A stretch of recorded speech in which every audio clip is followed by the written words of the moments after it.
Për të 18 vit me radhë, Bashkia e Maliqit organizoi panairin e prodhimeve bujqësore, blektorale dhe gatimeve tradicionale. Në këtë panair morën pjesë fermere prodhues nga të gjitha fshatrat e fushës së Maliqit, por edhe nga zonat e Gorës dhe Moglicës. Për kryetarin e bashkisë Gëzim Topçiu, këto aktivitete kanë si qëllim jo vetëm ruajtjen e traditës së gatimeve tradicionale, por mbi të gjitha u japin mundësi fermerëve të njohur të fushës të prezantojnë prodhimet e tyre. Qëllimi i kësaj feste është të nxjerrim në pa atë çfarë vërtet provojnë këta njerëz. Që nga tradita e produkteve bujqësore, blektorale, ëmbëlsirave, jemi në Malik, në ish kombinat në sheqerit, edhe pse i spunon, po sheqeri e ëmbëlsia ka qenë zanafilla e këtij qyteti.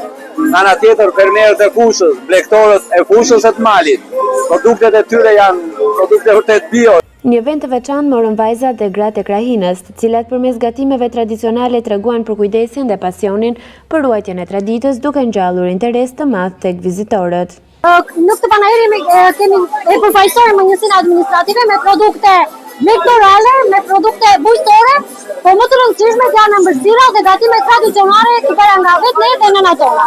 Ne jemi munduar që në kryesën tonë të sjellim një gatishmëri shihesh për t'ju ëmbëlsuar, për t'ju treguar se sa e bukur është tradita korçare dhe sidomos e zonës tonë. Fusha e Maliqit, një nga 3 fushat më të mëdha në vend, njihet për kulturat e saj bujqësore që ishin baza e këtij panairi, tashmë të kthyer në traditë.